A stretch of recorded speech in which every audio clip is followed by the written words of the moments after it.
Rightio, it's episode 72 of the Underseasoned Barbecue Show, and we've got a big one this week. We do, mate. Lots to unpack, diving down some barbecue culture rabbit holes, but who's doing the intro? Rightio, let's watch. What's up, guys? Ruben here from Crosstown Craft Barbecue out of Toronto, Canada, and we are standing in front of our new restaurant that's supposed to come to you this summer, and you are watching the Underseasoned Barbecue Show. Rightio, for the past 6 years, Crosstown Craft Barbecue has been a pop-up barbecue business based out of Toronto, Ontario, Canada, and as you can see, the barbecue is exceptional. Did you peer pressure these guys into a brick and mortar? They said that they've been thinking of a fixed location for 5 years and were waiting for the right place to come up. Awesome. Look at that, the backhoe's going through the snow into the restaurant. Yeah, they're lucky they've got that door up just enough to let the bobcat through. A few dents, though, might imply that it wasn't all the way up once upon a time. But, yeah, good luck with everything, legends. Right, so they're one to watch, Crosstown Craft Barbecue. Go and follow them. Hell yeah, a bit of snow there, eh? Canada's becoming a hotspot. I reckon. All right, let's move on. What is in this episode? Righto, mate. We've got a tomahawk catfish.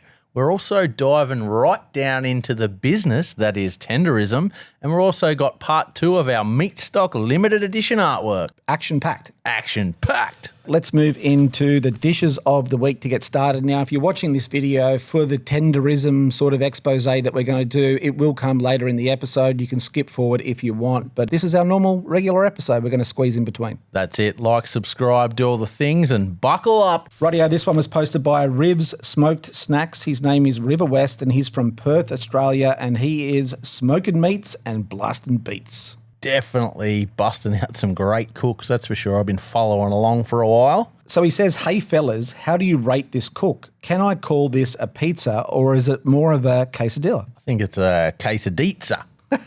You got it, I reckon.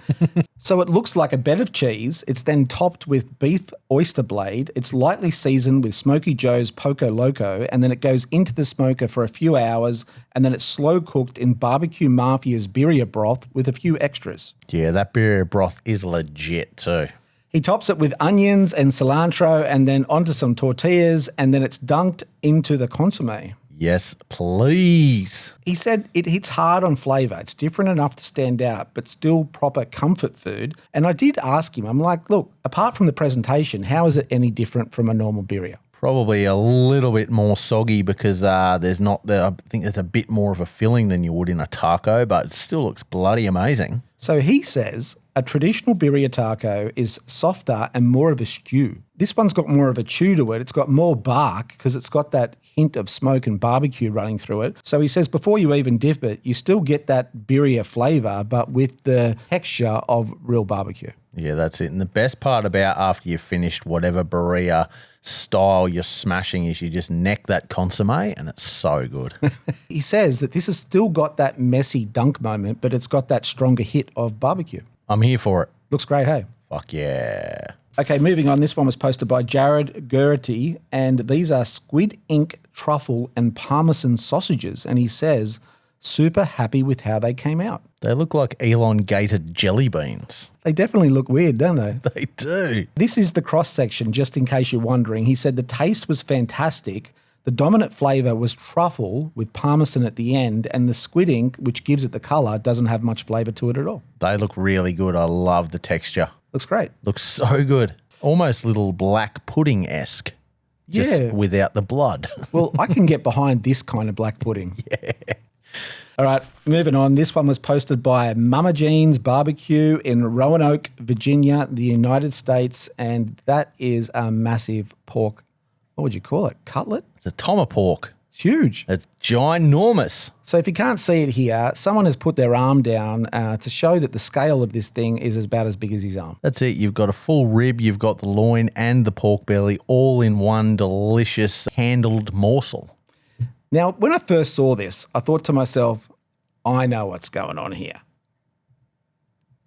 That. Oh dear. The pitmaster must have a real little arm. Like at least one of them. Use your strong hand. I'll be back in 5 minutes, isn't that what he said? But no, this is the pit that they're cooked on. They say, come grab one of these Autumn Olive Farms direct heat pork chops. They only have 20 available because that's all they can fit on the pit. These things are massive. Yeah, they look so good, don't they?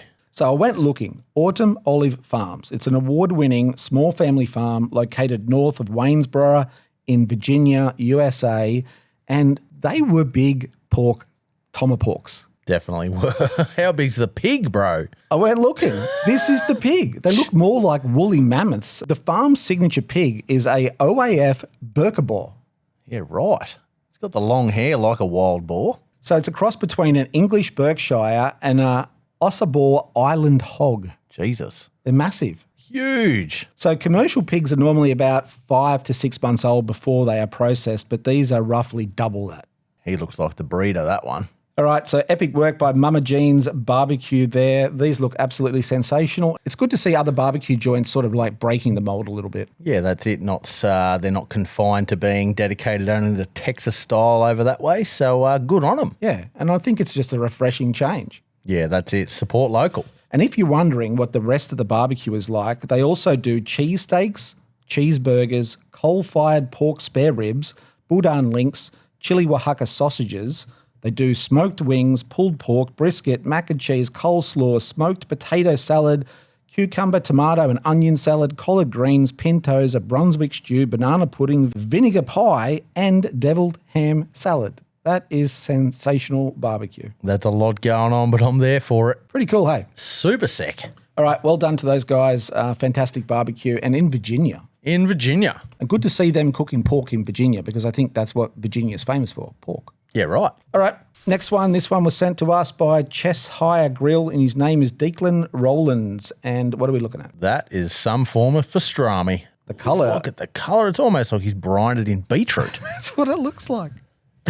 So this is some of the behind the scenes of that dish. And he says, hi lads, I thought I'd share my pastrami beef ribs, probably the best pastrami I have done to date. And this is the end result. Beetroot. The colour's amazing. Nice bark, beautiful colour. I can taste that. Yeah, that's it. I want to taste that. Look at the pullback on the beef teeth. Sensational work. Thank you for sending that in to us. You. Rightio, this is what this episode is mainly about, and it's going to get deep and it's going to take a little while, and I'm going to talk you through this whole saga story here that has captivated the internet right now as we speak. It's like a barbecue soap opera, mate. Right. Unless you have been hiding under a rock, you would know this guy up on our screen right now. His name is Walter Johnson. He's a chef, a pitmaster, and the man who made Tenderism a global catchphrase. He's one of the most recognizable faces in American food culture for 2025. Tenderism's my business. So this story is going to get deep. There's a whole lot of videos going around on the internet right now, lots of questions, and some of them questions will get answered in this segment. That's it. This is straight from the source too. So buckle up. Let's get into it. This is a story about two people, Nick from New York and Walter from New Orleans, and they have known each other for 6 years. Awesome. So I'm going to go right back to the beginning. Prior to COVID, Nick's mother, Patricia, owned a cafe / coffee shop / bistro called Destination in Hemet, California. They served all of the regular coffee shop style of things, sandwiches, desserts, coffee, tea, bagels. It was a cafe. That's it. They're just your regular items there. Nice al fresco area. A bit of old school decor there. I'm not seeing much in the way of barbecue though. No, so it was a typical quaint family-run coffee shop, and one day Walter walks in, he offers his services, he convinces them that they should start doing some southern dishes like gumbo and barbecue, and he was employed as a cook or a chef by Nick's mum, Patricia. So what I'm picking up here is this place looks like an old train station almost because it suits the decor. But then if you look above the till there, you've got arrivals where you order and then departures is where your order is ready. So that's pretty cool. Yeah, like a hawk. Enter the barbecue. So this is where it all begins. This photo was roughly taken 6 years ago, and they started doing pork ribs. And this was the first ever barbecue photo that they posted. Very soul food-esque, isn't it? So we're going to watch this video here. Now, Walter, he knew barbecue. He had barbecue southern flair. He could cook. Now, let's watch this video that was taken 6 years ago. Seriously, though, We talking about pulled pork and butts. We got butts up here, boy, look at here.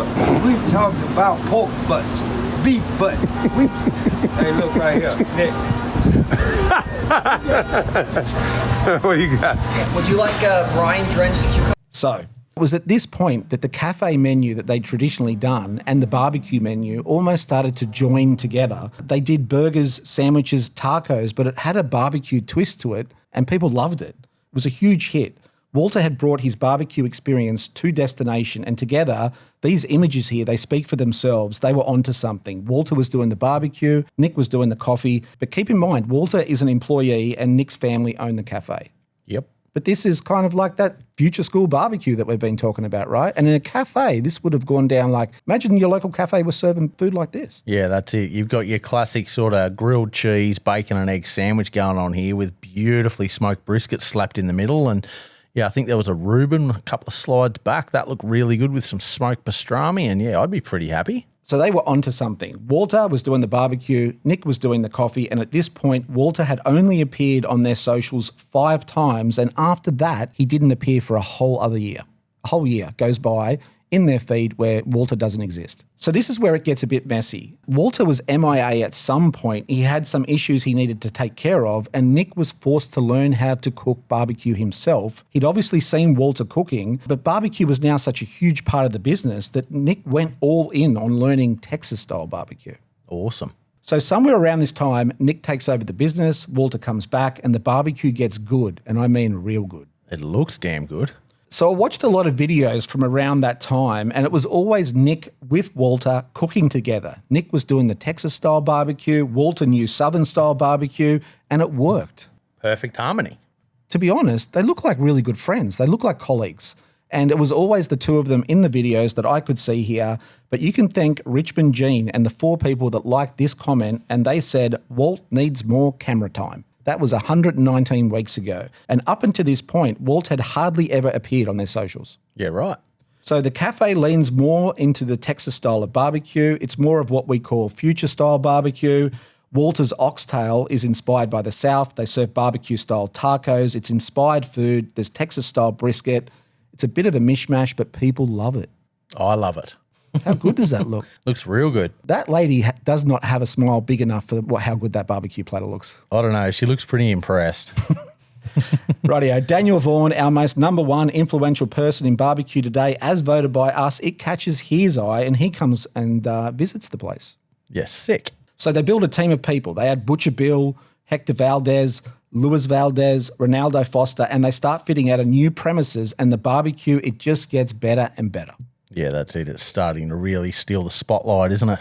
Now, Walter doesn't appear much on the socials, but when he does appear, his charisma is unquestionable. He has more charisma in his left pinky than I have in my entire body. So just 2 years ago, they open a new restaurant, Nick and Walter. Nick calls Walter a brother, his partner, and he says, glad to have you back in the kitchen. I'm not sure what that means. And this was their opening day, Destination Smokehouse. At this point, they've been together as friends, and Walter has been an employee for 4 years. So after they open, for 6 months on their socials, the focus is just on the barbecue. You hardly ever see either of them on socials. It's all just about the barbecue. And I've got some photos up on the screen of the barbecue, and it looks fantastic. So for the first 6 months of them opening, roughly very little in the way of any personalities. The whole focus was on the quality of the barbecue. That's a visual delight right there, isn't it? And then something changed. This. Why that thing so ooh. Look. Show me. Talk to me, baby. There you go. Tell me about it, Mike. I'm at the body roll. I'm at the body roll! There it is. There's some hungry boys. So an influencer comes into the restaurant and it goes viral. Walter was being Walter in the background, and the rest is history. From that video, people start coming in from all over, become a little bit confused to find out that Walter doesn't own the business, and they don't understand. I mean, Walter was the one that went viral. As far as the internet's concerned, it should be his business, right? He was the one that went viral. And as they got busier and busier, Nick was the one doing the filming, but every time they turned the camera to Walter, it blew up. Millions and millions of views. The internet loved him. Now, keep in mind, this is only 500 days ago. That's how quick all of this happened. So Walter is naturally charismatic. The celebrities start to flood the restaurant, influencers. They don't really care about the barbecue. That's a bonus. They're there for Walter. He's the man. But going back and looking through the socials, it didn't matter how many times Nick tried to put his name to being the owner of the business and the pitmaster of Destination Smokehouse, the man behind the business. The internet gave no fucks. The internet wants Walter, baby. So these videos, they got no views. Walter was the one going viral with millions of views. 30 million views, 20 million views, 15 million views. It was pretty much every viral video they had Walter in it. Yep. He then, during this period, coined the term tenderism. Tenderism? Now hold on to that because that's a big deal. It is. So people start asking questions. They want to make sure that after all this viral success that Walter isn't being taken advantage of, and things become unclear at the time because Nick says Walt is definitely part of the business. He's not an employee. They had both made money, but the rest was private. You're right. So it kind of raised a few eyebrows and a few questions. So at this point, Nick tries to be in all the videos, but the internet doesn't care. It was Walter that went viral. This is Walter's business. Nick being in the videos, it kind of just felt off to a lot of people. The world wants more Walt. So at this point, Walter has become a celebrity, but keep in mind, Nick is not a talent manager or a talent agent. He's a business owner and he's trying to run a barbecue restaurant, but people have fallen in love with Walter, not the business, not the actual owners, not the people doing the cooking. The great barbecue is a bonus, but they show up expecting to see Walter. And this is where it goes from uncomfortable to infuriating for a lot of people. On January 8th, 2026, a federal trademark application was filed for the word tenderism, covering merchandise like T-shirts and hoodies. So the big thing to note here is the applicant was not Walter himself. It was a corporate entity called Diamond Smokehouse Enterprises. And the online reaction to this has been volcanic. This is sort of what I picked up. So as of a week ago, apparently Walter has been fired, but neither have put out a confirmed statement, and the internet is going nuts. The net wants Walt. So Walter appears at an airport offering to go to and visit other barbecue joints. A very professional website pops up. Now, this is not something that you whip up overnight, and you can make inquiries now to book Walter to come to your barbecue joint or attend a festival. Awesome. So Walter looks determined to go his own way, and that is absolutely fantastic. He's made himself famous. No one can take credit for that. Tenderism, his personality, charisma, that is all Walter. That's it. Mr. Tenderism. So I think it's pretty clear to me anyway, Walter has a new team or management. I'm not totally sure, but he pops up on YouTube, he pops up on Twitch, he's on Facebook, he's on Instagram, he's everywhere. That's it. So there's a fundraiser to get Walter a food truck, his own restaurant. People are saying that Walter was taken advantage of, used and spat out. That's the narrative right now in all the comments. It is. But the internet, the large print giveth and the small print taketh away. So ironically, this fundraiser was also shared on the stories of Destination Smokehouse, and the internet has made Walter famous in a very short amount of time. It all happened so quickly. Like Nick was trying to promote his business and run with it and run a restaurant at the same time, but Walter was quickly becoming a superstar in his own right. And deservedly so. So my guess here is this thing blew up way quicker than either of them knew how to handle it. The whole situation was not something that either of them had planned, and they kind of rolled with it until it probably came to its natural conclusion. So I think it's clear the relationship has evolved. Walter is going to go off and do his own thing, which we are really excited about. But for Nick, I just don't know where he fits in now. Oh, he's still got the Destination Smokehouse and slinging some real good Q. Correct. So this is where the story is at today. No drama, just the facts as far as we can tell. But we did reach out to them both. Yeah, right. So Nick did get back to us. Apparently he knows who we are. Yeah, cool. So I asked him the big question, right? The thing that annoyed me the most. Why did he trademark tenderism? It wasn't his term. It was kind of always Walter's. And that part really annoyed me. So his answer was Walter asked him to. Bum, bum, bum. So he said that Walter tried to file it himself and he couldn't get it done. So he asked Nick to handle it for him. Nick spent $6,000 of his own money to do so, and he put it in the business name because he thought that was the most straightforward way to do it at the time. He told me clearly, without hesitation, that he wants Walter to have it, all 100%. He never wanted to own it. He knows full well that it's Walter's term. He's happy to hand it over without hesitation. Make of that what you will. That's it, but there's also a reason as to why he snapped it up. So he said that there were other people trying to trademark it, and we found another application from someone called Connie Simons. I have no idea who that is, claiming to be the owner of that particular trademark, but that's not in Walter's name either. Yeah, right. So Nick said, obviously, Walter has been great for business. He loved having Walter around. He lights up the restaurant every time he comes in. He doesn't deny that there was friction between them about the barbecue itself, but never disrespect. They had different barbecue styles. He wishes Walter nothing but the very best. He says he has nothing but love for Walter. He stated Walter is not fired. Not fired. Not fired. But he was also unsure of how the relationship between them can continue or in what form if Walter is at other restaurants doing the same thing, but his focus is on Destination Smokehouse and its future. And I'm paraphrasing all of that, but that's the gist of what he told me. Yeah, that's it. So it looks like Walter has a new team in his corner. He's launched his website. He's going to be traveling, starting his own food truck, selling merch, doing appearances. But I can't help but think, this is my worry, right? Walter, I don't know how old he is. I couldn't find out, but he's somewhere in his 60s, maybe getting towards his 70s. And does he really want the responsibility of running his own food truck or restaurant, or does he want to be traveling? Do the people in his corner have his best interests at heart? That's a whole nother question. That's it. I really hope they do, though. So my point is, it's easy to raise money, buy a food truck, but is this new team going to help him staff it and manage it, like the business? I don't know. Only time will tell. God, I hope so. Same. So now Walter's contribution to Destination Smokehouse itself is undeniable, but the evolution and the shift towards Texas-style barbecue, the low and slow, the brisket technique, those methods that made the meat fall off the bone the way it does in those videos, that's more of a collaborative journey between Walter and Nick and the whole team at Destination Smokehouse. And there were real craftspeople in that kitchen too. Yeah, bloody oath. So these two men built something together, something that went further than any of them probably ever had managed, and they are both trying to figure it out, and in many ways, it was always going to end like this in hindsight. That's my take on it. I don't think it was going to end either way. Walter was going to be a superstar. Nick was trying to run a business. Eventually, Walter became bigger than the business. That's it. And sometimes they can't coexist if, obviously Nick being the business owner, he's got a direction he wants to go in, and also being a long-standing family business. I mean, social media can give but can take away just as quick. So these look to me like two very strong, very proud men, and they don't want to stand in each other's shadow. Do you get what I mean by that? I definitely do. So on a personal note, Walter, you are a one of a kind. We can't wait to see what the future holds from you. You deserve all the success in the world. That's it, mate. Keep on slugging.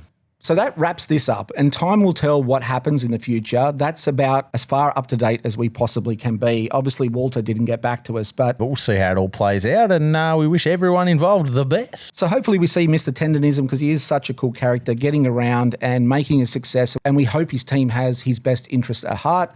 And then Destination Smokehouse. I mean, the barbecue's great. Hopefully people get out and continue to support it, because their barbecue is fantastic. And in many ways, they kind of got wrapped up in these viral moments that it just, they couldn't control it. The internet does what the fucking internet does. The internet certainly does whatever it wants. Rightio, let's move on. Thanks for sitting through that big, long saga. We've tried to tell that as best as we can. Obviously, we are big fans of both parties. So we wish them both the very best, but I can't wait to see more of what Mr. Tenderism is going to do out there, because he's such a character, and every time I see him in my feed, I got to watch it. That's it. Mr. Tenderism off leash.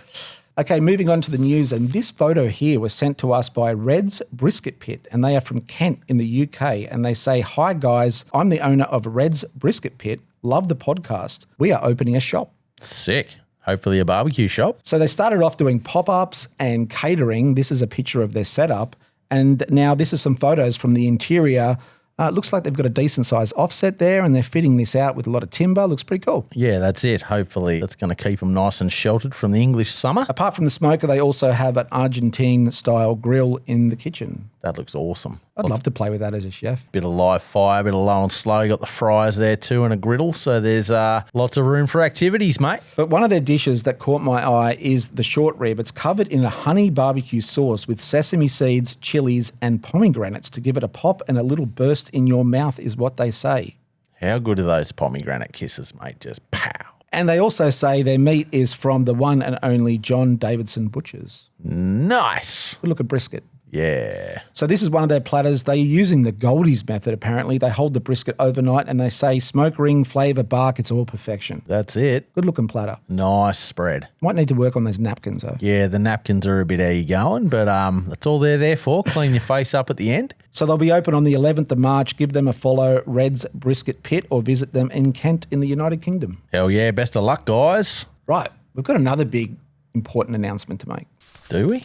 Somebody's birthday. Ho-ho-hoi. And he's a fan of the show, and his name's Charlie, and he posts on Instagram under The Young Smoker, and Charlie is turning 10. 10. Happy birthday, Charlie. So, Charlie, we've been following you. I think we actually started following Charlie before we followed his father. Classic.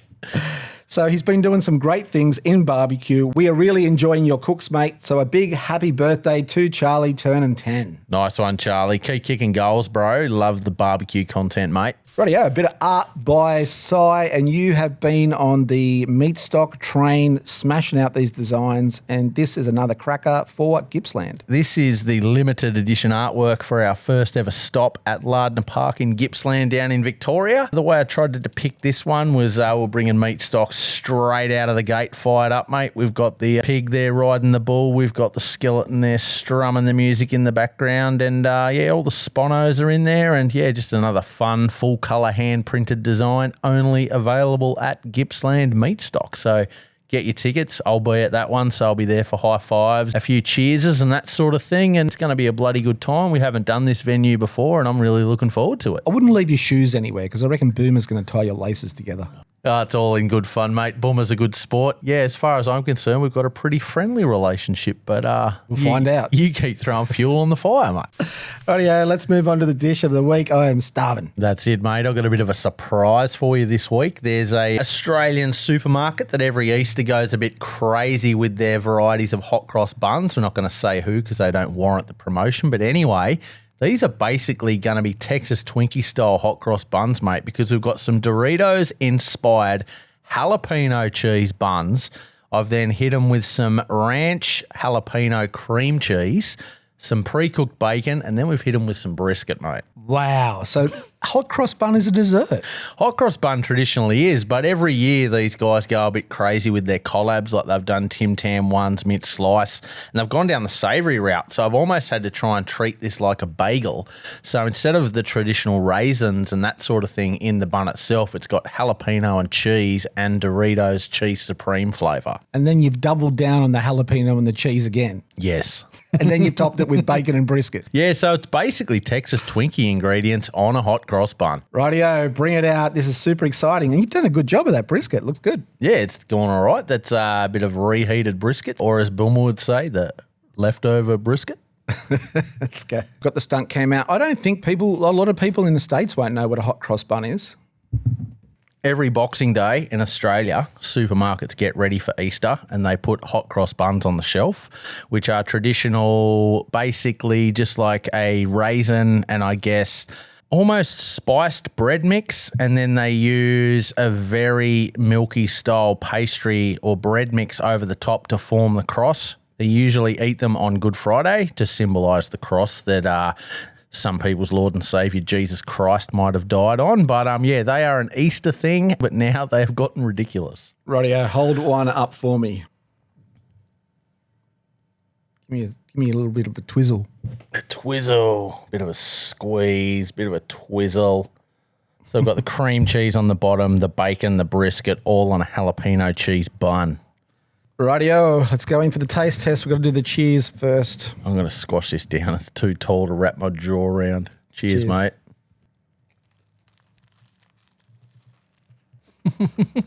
That's great. Just better than great. I bit right through that in one go. Yeah. It almost needs a pickle. It's damn good though.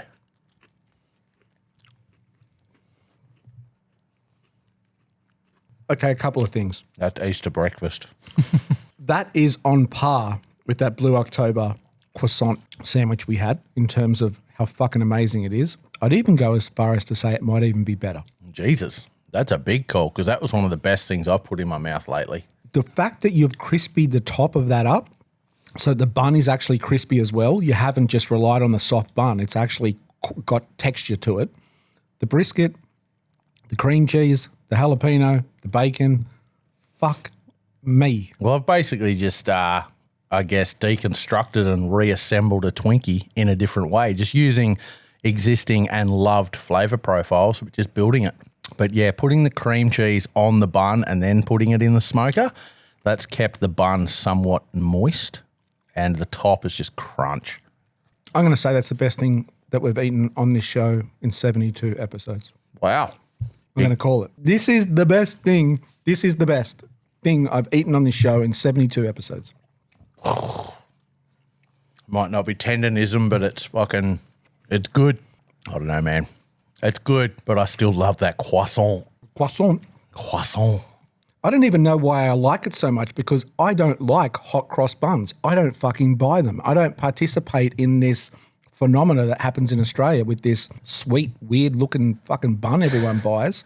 But put some bacon and brisket with it, cream cheese. Bro, jalapeno and cheese is unfuckwithable. They're like little party sliders. It also helps when you got this in your corner. Big Wicks smoked jalapeno ranch mix. That's what I've thrown in the cream cheese. But yeah, a little tip with your cream cheese, buy the spreadable stuff, put your favourite rub in it, another dimension. That might be the secret ingredient. Could be. The ranch in the cream cheese. Where's it from? It came in our care package from BBQ Distro, so that's one of the Texas rubs. Is Big Wicks a barbecue joint? Yeah. Has to be. Yeah. All available via the BBQ Distro website. Right, normally I take a few bites, I put it down, I be polite, we've got a show to get on with, but I ate the whole fucking thing. You sure did, mate. Everyone just had to wait for me. We love it. Cream cheese all over my fingers. That was fucking amazing. Was good, eh? Real good. Like real good. Brisket makes it everything better, though. I mean, you're putting what I would call really, really good things with a shit thing, but for some reason you've made it sing. That's it. Tried my bestest. It is very Ernest-esque inspired based on that sandwich that he did that we love so much as well. But I don't know. I love that. That's it. And on a note, Easter's coming up. Send in all your crazy cooks and let us know what you're up to. Yeah, we'd love to feature your food on the show. A lot of what we talk about normally in a normal episode is other people's cooks. So please get us in the DMs, send us your cooks. We love to talk about it and get inspired by it too. That's exactly right. All right, let's move on to the fuck up of the week. And this one's not really a fuck up. It was posted by Curls and Squat Rack. And he says, when your wife is pregnant and sick, but you realise you don't own a thermometer, but you do own a thermopen. You want to hope it's calibrated. A few people in the comments said that's the wrong end. It's got to go in the thick part. What, the thermometer end or the wife end? David in the comments, it says, looks like she's hit the stall. Time to wrap her, bro. All right, that wraps up this episode. Bloody oath it does. And thanks for sticking around to the end. A few things. Meat stock tickets, still a couple around. Get your tickets to Fire Kitchen if you're thinking of coming along. Run, don't walk. They're selling really well. We've got a few surprises coming up in what we want to talk about. And yeah, it's set to be an amazing festival season for us. And I know this man has worked tirelessly to bring you the best he can. Yeah, it's going to be a fucking celebration. Yeah, I'm excited. I'm a bit Bloody oath. nervous too because it's just so much work every year to put these festivals together. But we've got a great team and I love being at these events, not just being part of them, but being at them. Yeah, I'm excited. Yeah, like, subscribe, do all the things, and we'll see you next Tuesday.